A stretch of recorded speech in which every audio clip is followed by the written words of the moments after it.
My son draws the same person in every picture. Yesterday, that person knocked on our door. Oliver started drawing her when he was 4 years old. Always the same woman. Tall, thin, with long black hair covering most of her face. She stood in the background of every picture he made. Behind the dinosaurs, behind our house, behind his stick figure family. Always watching. Always there. My wife Melissa thought it was an imaginary friend phase. Kids develop attachments to fictional characters all the time. But something about the way Oliver drew her made my stomach turn. He never drew her smiling or interacting with the other figures. She just stood there, perfectly still, partially hidden behind trees or furniture or clouds, like she was waiting for something. Oliver is 9 now. He's never stopped drawing her. We have hundreds of pictures, maybe thousands, stacked in boxes in our basement because Melissa couldn't bring herself to throw them away. Every birthday card he makes, every school art project, every random doodle on a restaurant napkin, there she is. Sometimes small in the corner, sometimes taking up half the page, but always the same woman with the same posture, always partially obscured. The first time I really noticed the pattern was during his 5th birthday party. Oliver was opening presents, surrounded by family and friends, and his grandmother gave him a set of fancy-colored pencils. He immediately opened them and started drawing on the back of a pizza box. Within 2 minutes, he'd sketched our backyard with perfect detail, the swing set, the fence, the neighbor's tree. And standing behind the swing, barely visible between the chains, was the woman. I asked Oliver who she was. He didn't look up from his drawing, just said, "The waiting lady." His voice was completely casual, like he was naming a type of bird or a character from a TV show. When I pressed him about where he'd seen her, he shrugged. "She's always there. In my room at night, in the backyard, at school. She just waits." Then he went back to playing with his new toys like he hadn't just described a stalker. Melissa scheduled an appointment with a child psychologist, Dr. Rita Whitmore, who specialized in childhood anxiety and obsessive behaviors. We brought Oliver in the following week with a folder full of his drawings. Dr. Whitmore spread them across her desk, studying each one carefully. Her expression remained professionally neutral, but I saw her hand pause on one particular drawing. It showed our living room from Oliver's perspective on the couch, and the woman was standing in our hallway, just beyond the kitchen doorway. The detail was disturbing. Oliver had drawn the exact pattern of our hallway wallpaper. Dr. Whitmore explained that children often create consistent imaginary companions as a way to process complex emotions or feel less alone. The fact that Oliver's companion was always in the background suggested he might be experiencing separation anxiety or fear of abandonment. She recommended weekly play therapy sessions to explore what the waiting lady represented in Oliver's emotional landscape. It made perfect sense. Logical, scientific, treatable, except the drawings got more detailed. By age 6, Oliver was drawing the woman with specific clothing, a long gray dress with buttons down the front, bare feet even in his winter scene drawings, hands that hung too long at her sides, fingers that seemed to have too many joints, and her hair, always covering her face, but occasionally you could see a hint of something behind it. Not eyes exactly, but dark spaces where eyes should be. The play therapy sessions revealed nothing useful. Dr. Whitmore said Oliver was a well-adjusted, emotionally healthy child with no signs of trauma or distress. He talked freely about the waiting lady, describing her the way other kids might describe a pet. She was just part of his world, always present, never threatening. When Dr. Whitmore asked if the waiting lady ever spoke to him, Oliver said no. She just waited. That was all she did. During 2nd grade, Oliver's teacher, Mrs. Patricia Vaughn, called us in for a conference. She'd noticed that Oliver drew the same figure in every assignment that involved illustration. Book reports, science diagrams, math story problems. The woman was always there, tucked into corners or standing in backgrounds. Mrs. Vaughn said it wasn't concerning from a behavioral standpoint. Oliver was polite and focused and did excellent work, but she wondered if we were aware of the obsessive pattern. I showed Mrs. Vaughn the collection of drawings we'd accumulated, hundreds of pictures spanning 3 years, all featuring the same figure. She went pale. "Has anyone else ever seen this woman?" she asked carefully. "Besides in Oliver's drawings, I mean?" Neither Melissa nor I had. Mrs. Vaughn suggested we might want to consult with someone who specialized in neurological issues. Perhaps Oliver was experiencing visual hallucinations that needed medical intervention. We took Oliver to Dr. Benjamin Cross, a pediatric neurologist at the University Hospital. Full workup, MRI, EEG, vision tests, cognitive assessments. Everything came back completely normal. Dr. Cross said Oliver's brain showed no signs of abnormality, no seizure activity, no tumors, no chemical imbalances. Whatever Oliver was seeing or imagining, it wasn't neurological. He suggested we continue with the psychological approach, maybe increase the therapy frequency. When Oliver turned 7, something changed. He started talking about how the waiting lady was getting closer. Not physically closer in his drawings, she still maintained the same distance in the background, but closer in some way he couldn't articulate. "She's almost ready," he told us one night at dinner. Almost time for her to stop waiting. When we asked what she was waiting for, he said he didn't know yet, but he would. Soon. Melissa found a drawing in Oliver's room that he hadn't shown us. It was different from the others. Instead of a scene with the woman in the background, this was just her, filling the entire page, drawn in careful detail. The long gray dress, the bare feet, the hands with too many joints, and for the first time her hair was pulled slightly to the side. Behind it, where her face should be, Oliver had drawn a blank oval. No eyes, no nose, no mouth, just smooth emptiness. At the bottom of the page, he'd written in careful letters, "She needs a face." I confronted Oliver about the drawing that evening. He was building a Lego spaceship, completely absorbed in snapping pieces together. When I showed him the picture, he glanced at it and nodded. Yeah, she doesn't have a face yet. That's what she's waiting for. I asked him what he meant, and he explained it like it was the most obvious thing in the world. She's not finished yet. That's why she waits. When she's finished, she'll come get me and we'll go. The casual way he said, "come get me," made my blood run cold. I asked where they would go, and Oliver shrugged. Wherever people go when they're finished here. She needs me to finish her, and then I go with her. That's how it works. He returned to his Lego spaceship, like he'd just explained basic arithmetic. Melissa, who'd been listening from the doorway, started crying. Oliver looked up, confused by her reaction. "It's okay, Mom.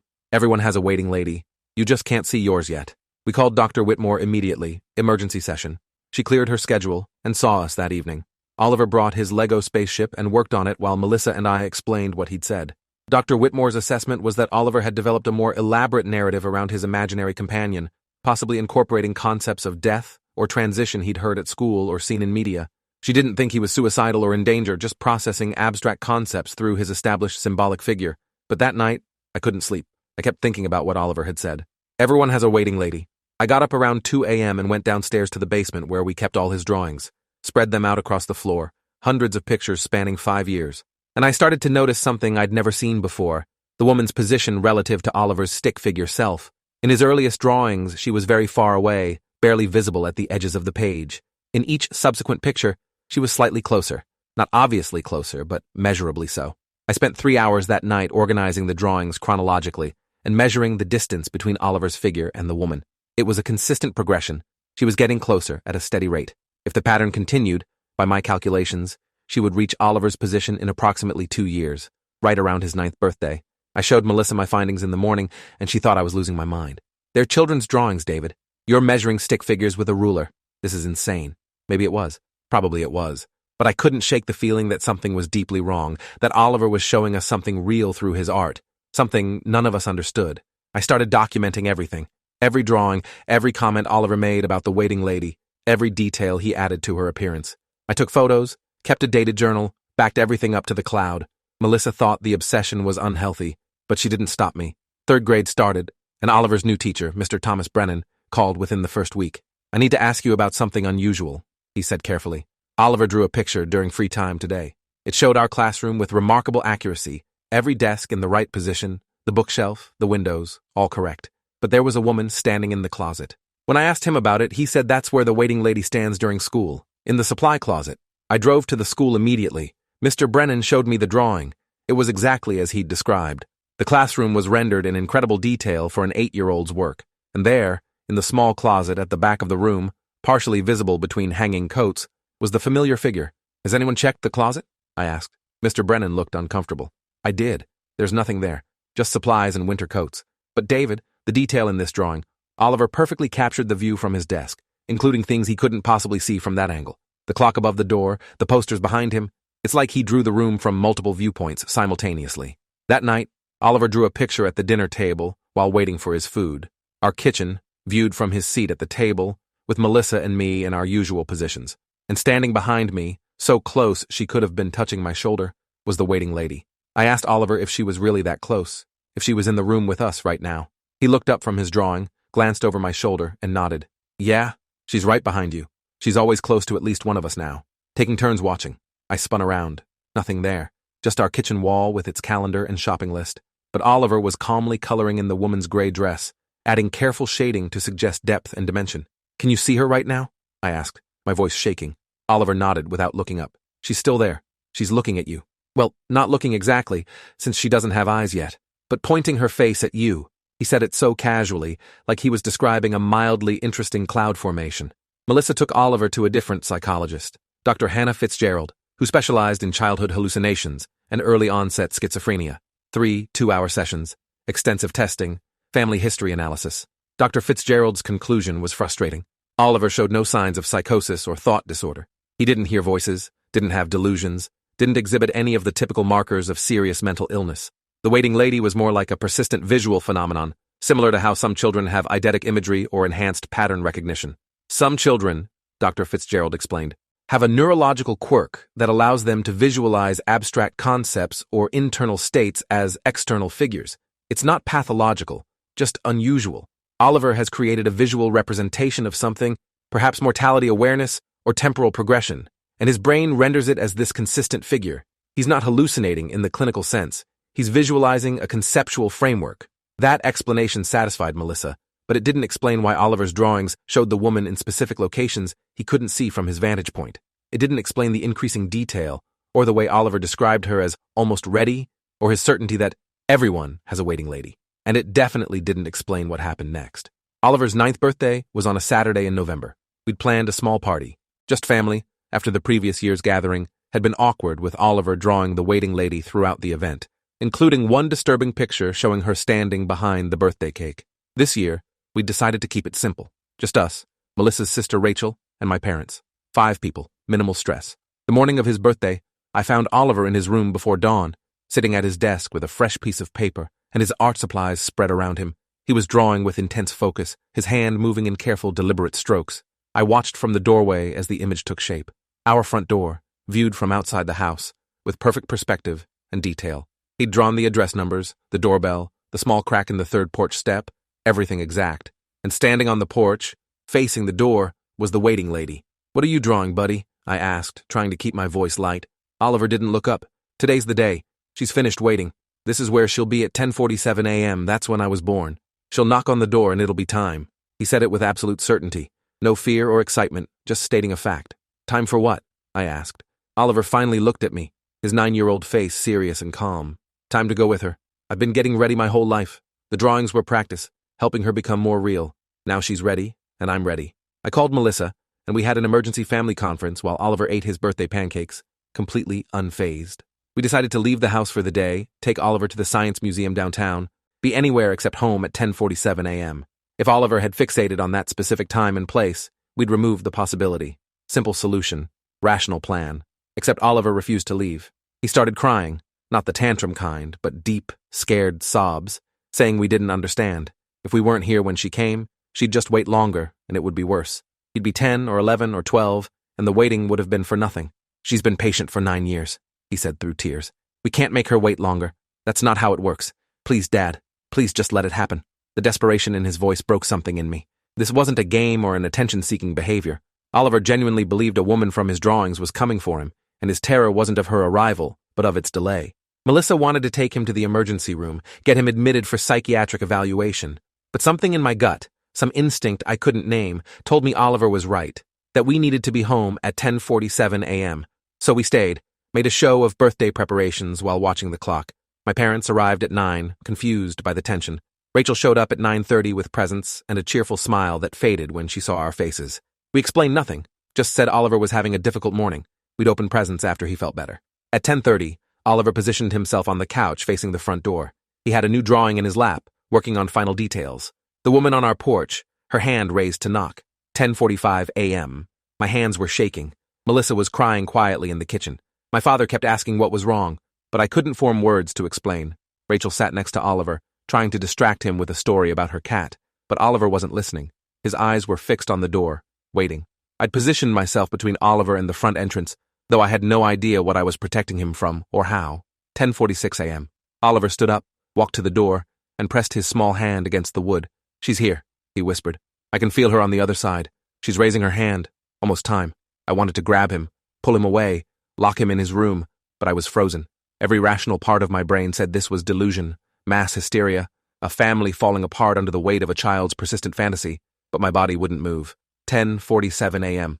Someone knocked on our door. 3 slow, deliberate knocks, perfectly spaced. The sound seemed to echo through the entire house, through my skull, through reality itself. Everyone heard it. My father's face went white. Rachel gasped. Melissa made a sound like a wounded animal. Oliver turned to look at me, his expression peaceful, resigned. "See? I told you. She's always been real. You just couldn't see her yet." I didn't move toward the door. Couldn't. Wouldn't. The seconds stretched out, feeling like hours. Another 3 knocks, same rhythm, same deliberate spacing, patient, expected. Oliver reached for the doorknob and I finally found my voice. No, it came out as a whisper, then stronger. No, you're not opening that door. You're not going anywhere. Oliver looked at me with such sadness. Dad, it doesn't matter if you open it or not. She's not going away. She waited 9 years. She'll wait 9 more if she has to. But then it'll be worse. I'll be older and more scared, and it'll hurt more. Please just let me go. This is what I'm for. This is why I've been drawing her, helping her become real enough to cross over. Cross over from where? My father's voice, sharp and demanding. Oliver turned to his grandfather. From the place where she's been waiting. The same place we all come from before we're born. She's been stuck there since her person here died, before she could finish waiting. I'm her second chance. She needs me to replace him so she can finally stop waiting and become finished. The logic was insane. The explanation, impossible. But 3 more knocks came at the door, and I felt something shift in the air pressure, like a storm building inside our house. My mother started praying, words tumbling out in desperate confusion. Rachel had pulled out her phone, was trying to call 911, but her hands were shaking too hard to dial. Melissa was sliding down the kitchen wall, her face buried in her hands. I made a decision. Walked to the door, every muscle screaming at me to run the other way. Put my hand on the knob, feeling it ice cold under my palm. Looked back at Oliver, who nodded encouragement, and opened the door. She stood on our porch exactly as Oliver had drawn her. Tall, thin, the gray dress with buttons down the front, bare feet on the November cold wood, hands hanging with too many joints visible. Her black hair fell over her face, moving slightly in a wind I couldn't feel. Behind the hair, darkness. Not the darkness of shadow, but of absence, of void. Where her face should have been, there was simply nothing. We stared at each other, this impossible thing and me. Behind me, I heard my mother screaming, my father shouting, Rachel sobbing, but it all sounded distant, muted, like I was underwater. The woman, the entity, whatever she was, tilted her head. Slowly, deliberately, she raised one hand and pointed past me, at Oliver. No, I said again, stronger this time. You can't have him. I don't care what he thinks he's for. I don't care how long you've waited. He's 9 years old. He's my son. And you're not taking him anywhere.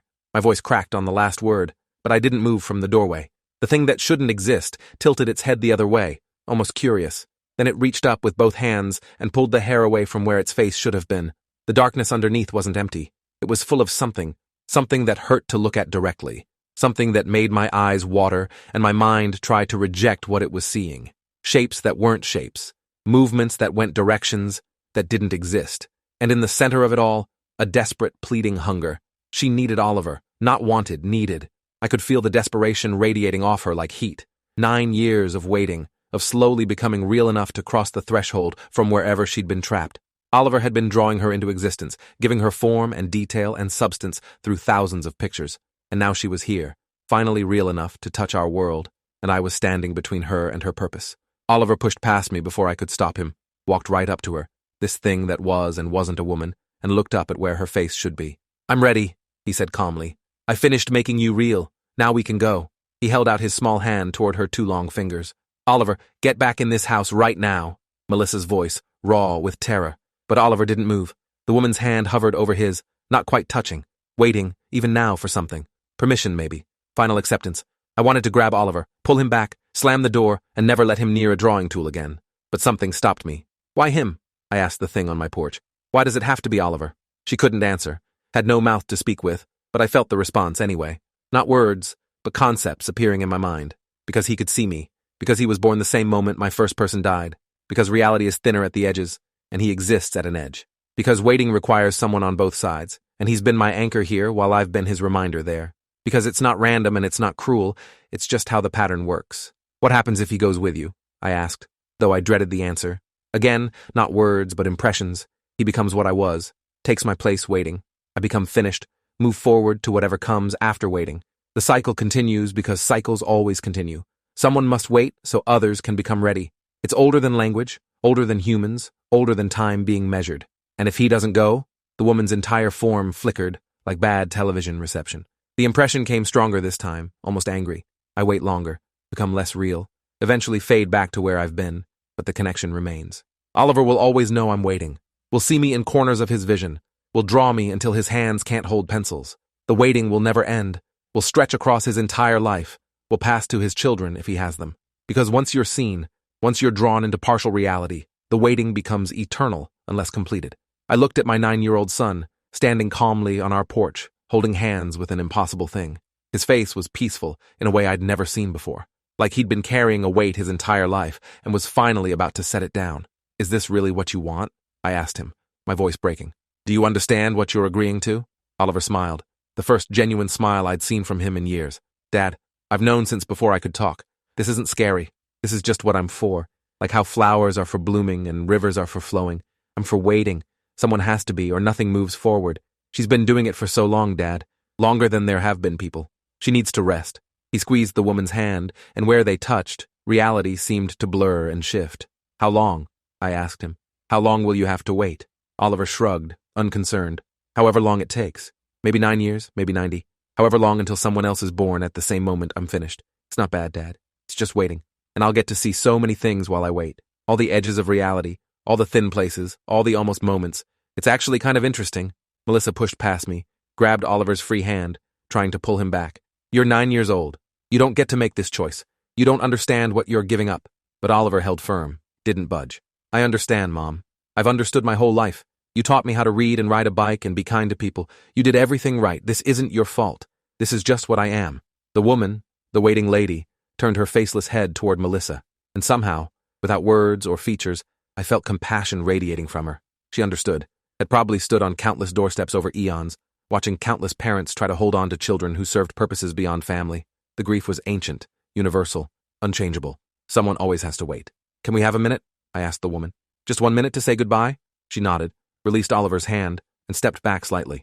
Still on our porch, still impossibly real, but giving us space. I knelt down in front of Oliver, Melissa beside me, both of us holding our son who we'd raised and loved and failed to protect from something we couldn't understand. I'm sorry, I whispered. I'm so sorry we couldn't figure this out, couldn't fix it, couldn't save you from this. Oliver hugged me tightly.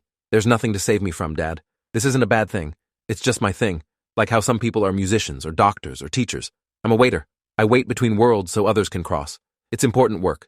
We held him for that minute, memorizing the feel of his small body, his breathing, his heartbeat. Melissa was sobbing into his shoulder. My parents and Rachel stood in the doorway, witnessing something that would never make sense, never be explainable, never fit into their understanding of reality.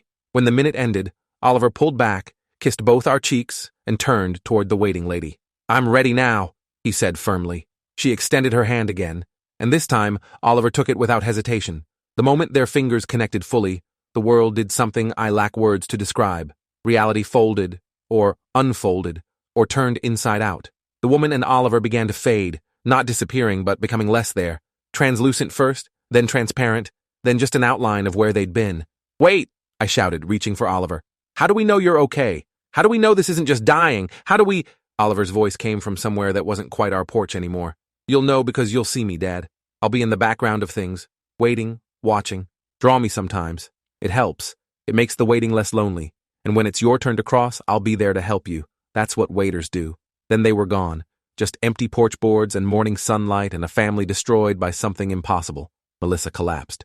My mother was still praying, words having lost all meaning. My father sat down heavily on the couch, his face gray. Rachel stood frozen, phone still in her hand, 911 finally connected and asking what our emergency was. How could we explain?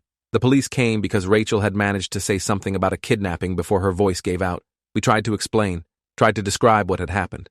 They looked at us like we were insane or high or experiencing collective psychosis. They searched the house, the neighborhood, put out an Amber Alert for Oliver. But there was nothing to find. No signs of struggle, no evidence of abduction, no proof of anything except a family falling apart. Over the next weeks, detectives interviewed us repeatedly. Child Protective Services investigated whether we'd harmed Oliver ourselves and created an elaborate story to cover it. Our families distanced themselves, unable to cope with what they'd witnessed. Melissa and I were investigated for murder, for child abuse, for conspiracy. But there was no body, no evidence, no logical explanation for a 9-year-old vanishing from his own porch in front of 6 witnesses. Eventually, they closed the case as an unexplained disappearance. Cold case files. Unsolved mystery. The official story became that Oliver had run away, and we'd experienced shared delusion to cope with our guilt over poor parenting. Some people believed we'd killed him and hidden the body. Others thought we'd sold him to traffickers and made up the supernatural story. No one believed the truth, because the truth was impossible. I went to the basement and pulled out all of Oliver's drawings, thousands of pictures spanning 9 years, every single one featuring the waiting lady in the background. I organized them chronologically again, and this time I saw the full pattern. She'd been becoming more real with each picture, more detailed, more substantial. Oliver had been drawing her into enough existence to cross from wherever she'd been trapped. His art had been a 9-year working, a spell written in crayons and colored pencils. 3 months after Oliver disappeared, I started seeing her, not the woman, but Oliver, in backgrounds, standing behind people at the grocery store, barely visible, in reflections of windows, at the edges of photographs, always distant, always watching, always waiting, just like he'd drawn the woman for 9 years. And I understood that somewhere, in whatever space exists between living and crossing, my son was doing his work, waiting so others could finish. I started drawing him, kept art supplies by my bed, and would wake up at 3 a.m. with the need to sketch Oliver standing in various backgrounds, behind buildings, in parks, at the edges of rooms. And sometimes, when I drew him, I could feel him noticing, feel his attention briefly focus on me before returning to his waiting. The drawings helped, made the absence slightly less unbearable, made me feel like I was supporting his work the way he'd supported the waiting ladies. Melissa couldn't cope. She left me after 6 months, moved across the country to live with her mother, cut off all contact. She blamed me for opening the door, for not physically restraining Oliver, for allowing the impossible to happen. Maybe she was right. Maybe I should have fought harder. But in my gut, I knew Oliver would have found a way. Once you're seen by something that waits, once you've drawn it into enough reality to knock on your door, the pattern has to complete. Fighting just prolongs the waiting. A year after Oliver left, I received a package with no return address. Inside was a drawing, Oliver's style, but more refined, more skilled than a 9-year-old could manage. It showed our old house from the street view, with me standing in the living room window, and behind me, barely visible in the room's darkness, was Oliver, waiting, watching, present in the way waiters are present. On the back, he'd written, "I'm okay, Dad. The waiting isn't lonely anymore. I see so much from here. I'm learning how reality holds itself together. Love you." Oh, I framed it. Hung it above my desk in my new apartment, the one I moved to after Melissa took our house in the divorce. I look at it every day and wonder if Oliver can see me looking. If somewhere in the space between worlds, my 9-year-old son is aware of his father's grief and trying to comfort me with drawings sent through impossible means. 2 years after Oliver left, I started getting calls from other parents whose children drew obsessive pictures of the same figure over and over. Sometimes it was a man, sometimes a woman, sometimes something that didn't quite fit either category. But always the same pattern. A figure waiting in backgrounds, getting more detailed over time, moving closer in each successive drawing, and the parents had no idea what to do. I started a support group, online first, then in person when I found enough local families. We called it Parents of Waiters, though most outsiders thought we meant restaurant workers. We shared our children's drawings, compared patterns, tried to predict when the knocking would come. And when it did come, when the impossible showed up at another family's door, we were there. Not to prevent it, we'd all learned you can't prevent what waiters are for, but to witness, to validate, to help families understand they weren't insane. The group grew. Dozens of families, then hundreds. We documented everything, kept databases of drawings, tracked patterns across continents. We discovered the waiting occurs in every culture, has been happening since humans started making art. Cave paintings show figures in backgrounds, watching, waiting. Medieval manuscripts have them in margins. Modern photographs capture them at the edges, written off as glitches or shadows. Waiters have always been there, holding reality together by existing at its edges. Some parents asked me how I coped, how I survived watching my 9-year-old walk away with an impossible thing. I told them the truth. I didn't survive it. The man I was before that November morning died on that porch. What came back into the house was something else. Someone who'd seen behind reality's curtain and couldn't unknow what he'd learned. I told them the grief never stops, but it transforms into something you can carry. Like how Oliver carried his knowledge that he was for waiting, I carry my knowledge that I'm for supporting waiters. Oliver is 13 now, or would be. Time probably works differently where he waits. I still see him in backgrounds, still draw him every few days. The drawings feel like prayers, like ways of saying, I remember you, I honor your work, I know you're still there. And sometimes, very rarely, I get drawings back. Oliver at different ages, in different places, always waiting, always watching. He looks peaceful in them, content with his purpose, in a way he never quite was here. Last week, I got a call from a terrified mother in Oregon. Her 5-year-old daughter had started drawing a man with no face, always the same figure, always in the background of her pictures. The mother had found my website, was crying into the phone, asking if there was any way to stop what was coming. I told her the truth. No, you can't stop what waiters are for, but you can understand it. You can honor it. You can be there when the knocking comes and help your daughter cross with dignity instead of fighting her purpose. She asked me the question I get most often. What kind of God creates a system where children are born to wait between worlds? I gave her the answer I've developed over 4 years of living with this knowledge. Maybe not a God at all. Maybe just reality doing what reality does, requiring bridges between states, needing beings who exist at transitions. Waiters aren't chosen by divine plan, they're born into necessity. The way some people are born with perfect pitch, or the ability to see colors others can't. It's not cruel, it's just structural. The universe needs them, so they exist. Yesterday morning at 6:23 a.m., my birthday, I heard a knock at my apartment door. 3 slow, deliberate knocks. I sat up in bed, heart pounding, wondering if my time had come. If Oliver had been waiting for me to reach the age where I could cross to wherever he maintains his vigil. I walked to the door, hand shaking as I reached for the knob, opened it slowly. Nobody there, just an empty hallway. But on my doormat was a drawing, Oliver's style, now with the skill of a teenager. It showed my apartment hallway from outside my door, with me visible through the peephole. And behind me, standing in my living room, was Oliver, taller now, older, but unmistakably my son. Under the picture he'd written, "Not yet, Dad, not for a long time, but when it's your turn, I'll be here waiting. I'll help you cross." That's what waiters do for people they love. I'm sitting here now with that drawing in my lap, tears streaming down my face, trying to decide if it's comfort or horror. My son, frozen at 13, waiting at reality's edges for decades until I'm old enough to die and cross to wherever he maintains his position. A promise that he'll be there, that death won't be lonely, that his waiting will eventually have personal meaning beyond structural necessity.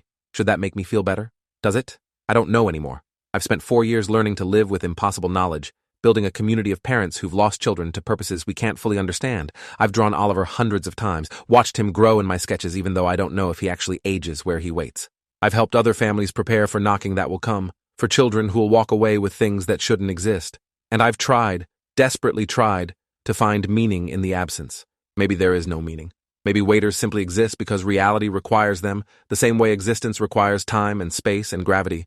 Maybe Oliver is happy in his waiting, fulfilled by his purpose in ways I can't comprehend from this side of the threshold. Maybe one day I'll join him there and understand.